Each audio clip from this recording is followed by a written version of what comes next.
तो ये मूवी शुरू होती है नल को दिखाते हुए, जिसको क्लिंटार नामी प्लेनेट पर कैद करके रखा गया है। बताया जाता है कि इस प्लेनेट पर सारे ही उसके बच्चे हैं जिन्हें सिम्बियोट्स कहा जाता है, जिन सब पर नल हुकूमत करने के साथ साथ जुल्म भी किया करता था। नल के जुल्म बढ़ जाने पर सभी सिम्बियोट्स ने तंग आकर एक प्लान बनाया और अपने ही बादशाह नल को कैद कर दिया। अब नल अपने आप को इस कैद से आजाद करवाना चाहता है, जिसके लिए उसे कोड एक्स नामी किसी चीज की जरूरत है, जो कि वेनम सिम्बियोट और एडी की बनाई हुई है। ये सिम्बियोट इस वक्त जमीन पर है और अब वो किसी पैरासाइट की तरह एडी की बॉडी के अंदर रहता है। खैर, नल को किसी भी कीमत पे अपनी इस कैद से आजाद होना था। उस डिवाइस को यानी कोड एक्स को हासिल करना था, जिसके लिए वो एक प्लान बनाता है और xenophagus नामी बड़ी बड़ी क्रिएचर्स को पूरे यूनिवर्स में भेज देता है ताकि वो कोड एक्स को ट्रैक करके नल के लिए हासिल कर लाए। लेकिन ये काम इतना आसान नहीं। xenophagus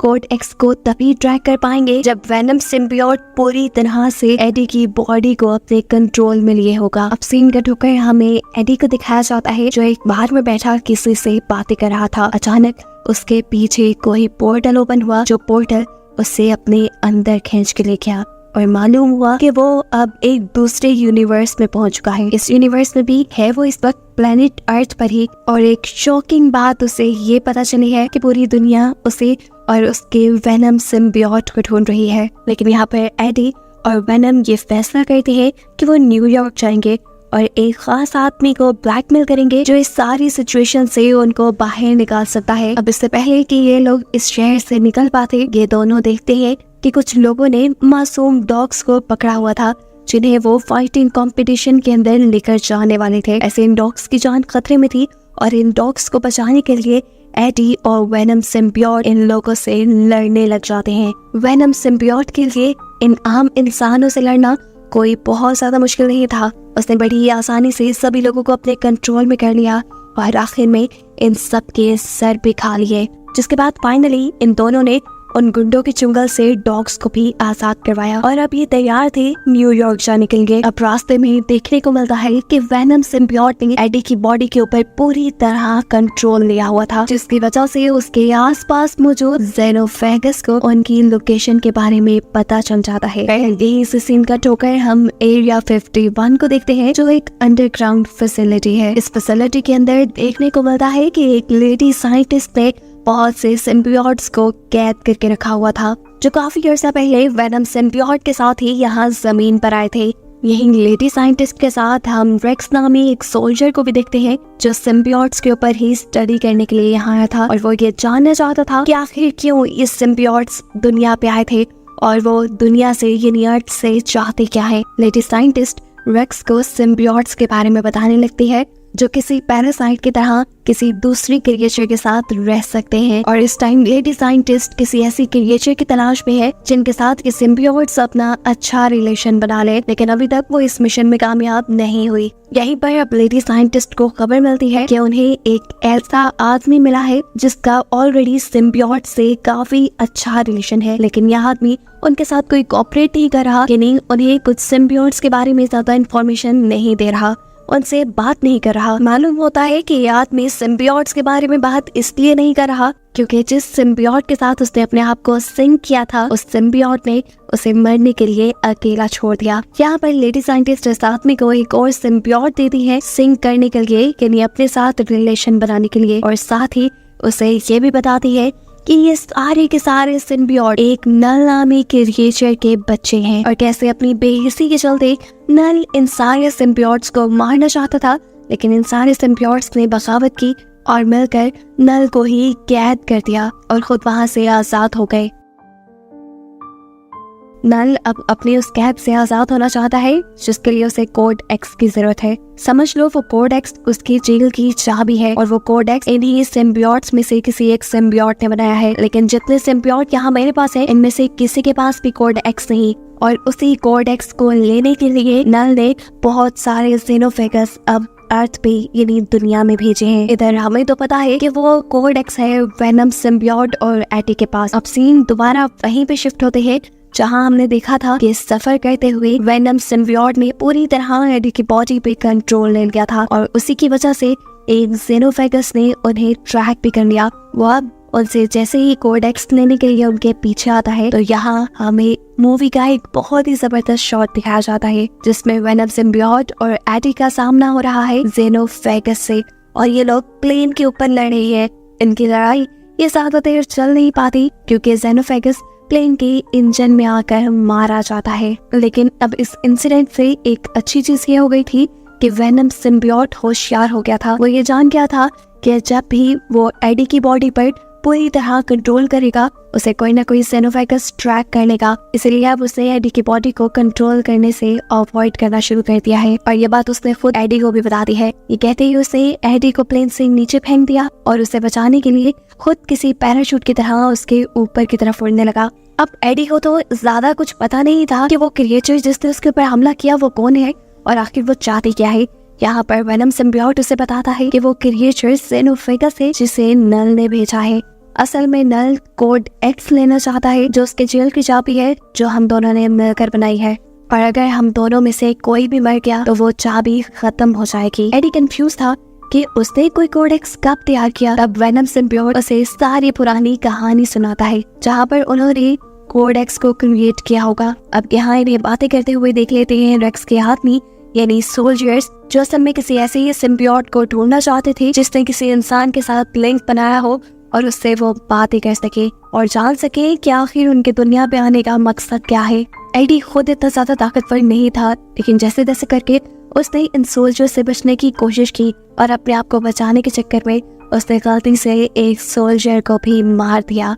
उसकी हमेशा से ताकत उसका सिम्बियोट ही रहा था, लेकिन अब सिम्बियोट उसके ऊपर पूरी तरह कंट्रोल नहीं ले सकता था क्योंकि अगर वो ऐसा करता तो कोई ना कोई जेनोफेगस उनको ट्रैक कर लेता और उनके लिए मुसीबतें और ज्यादा बढ़ जाती। इसी सारी लड़ाई के चलते हम देखते हैं कि एडी गलती से पानी में गिर चुका है। तैरने की उसमें ताकत नहीं थी और अगर उसे बचाना था तो वो वेनम सिम्बियोट को ही बचाना था। वेनम सिम्बियोट उसे बचाने के लिए यहाँ ना चाहते हुए उसके ऊपर पूरी तरह कंट्रोल कर लेता है और ऐसे काफी सारे जेनोफेगस उन्हें ट्रैक कर लेते हैं। अब यहाँ इससे पहले कि जेनोफेगस इनके ऊपर हमला कर लेता ये लोग होशियारी दिखाते हैं और पानी से निकलने के फौरन बाद ही वेनम एडी की बॉडी को छोड़ देता है जिसकी वजह से जेनोफेगस उसे देख नहीं पाता और झुंझला कर वो यहाँ काफी सारे सोल्जर्स को मार देता है जो एडी और वेनम के पीछे ही पड़े थे।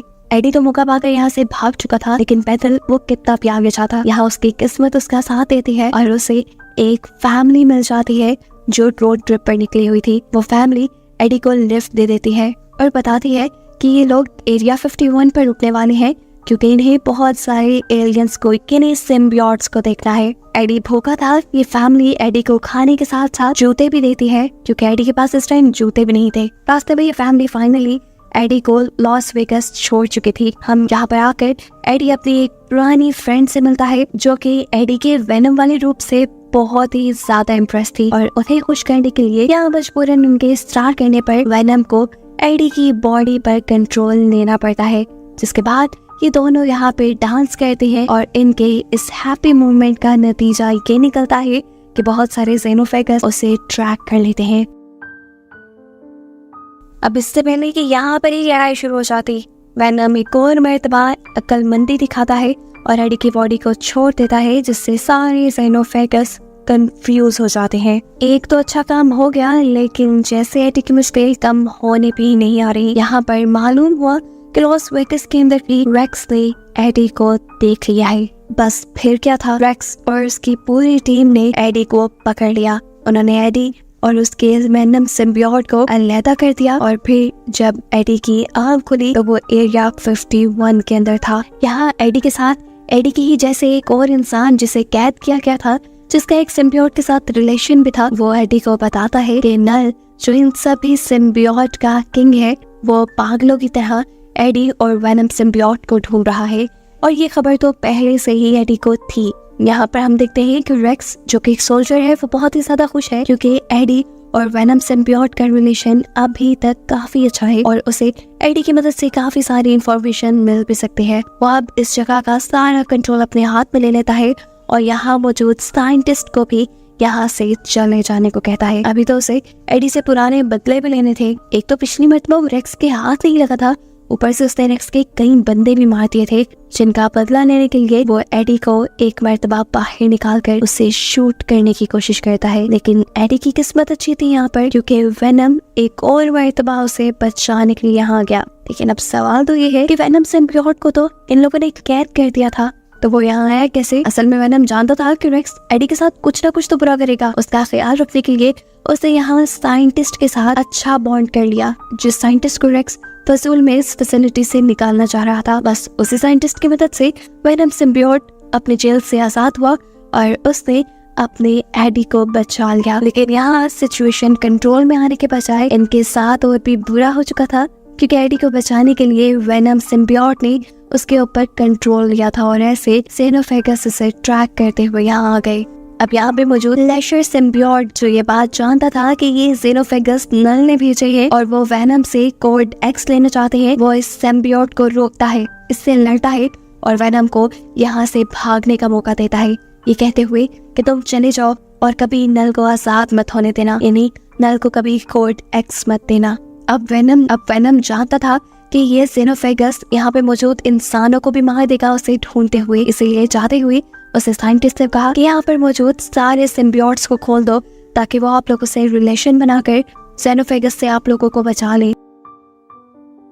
साइंटिस्ट उसकी बात मान लेती है और सिम्बियोट्स को खोल देती है और सिम्बियोट्स भी बिना वक्त ज़ाया किए काफी सारे इंसानों से बॉन्ड बनाते हुए जेनोफेगस से लड़ने लग जाते हैं और ऐसे यहाँ पर एक धमाकेदार फाइट शुरू हो जाती है। इतने में ही यहाँ पर वो फैमिली पहुँच जाती है जिसने एडी को लिफ्ट दी थी और उन्होंने एडी को बताया भी था कि वो एरिया 51 में एलियंस देखने के लिए जाएंगे, लेकिन उन्हें ये नहीं पता था कि वो एक के बजाय इतने सारे एलियंस को देख लेंगे, वो भी खुले हुए। इन एलियंस के दरमियान होने वाली धुआंधार फाइट को देखकर वो बुरी तरह डर चुके थे, क्योंकि जेनोफेगस बुरी तरह से सिम्बियोट्स को खा रहे थे और सिम्बियोट्स उन्हें हराने की कोशिश कर रहे थे। और ये कोशिश सिम्बियोट्स की नाकाम बनाने के लिए जेनोफेगस अपने बहुत से और साथियों को दूसरे यूनिवर्स से बुला लेता है। सिचुएशन को खराब देखते हुए वेनम सिम्बियोट भी यहाँ जेनोफेगस से लड़ने के लिए आ गया था, लेकिन जब उसने देखा कि बहुत सारे और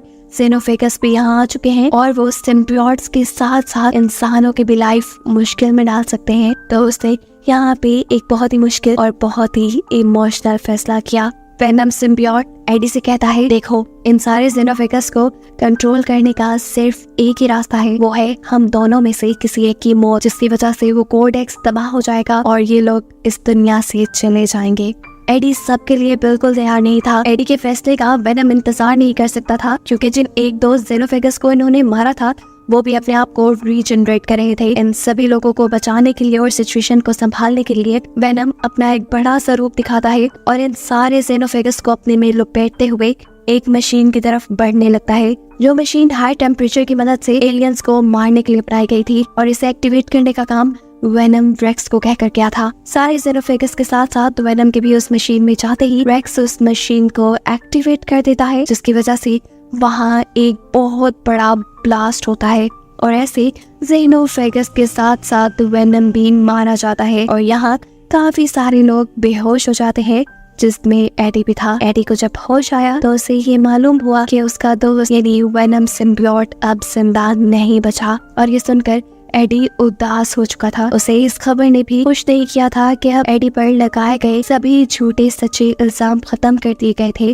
और वो इस दुनिया में अपनी नॉर्मल लाइफ जी सकता था। अब यहाँ से सीन कट होकर हमें मूवी के ठीक लास्ट में दोबारा नल को दिखाया जाता है, जो बहुत ही ज्यादा गुस्से में है क्योंकि उसका कोड एक्स तबाह हो चुका है और उसके यहाँ से निकलने के चांसेस तकरीबन खत्म हो गए हैं और इस चीज ने उसके अंदर बदले की आग को और भड़का दिया है। अब वो आगे क्या करेगा, इसी चीज को सस्पेंस में रखते हुए ये कहानी यहाँ खत्म हो जाती है।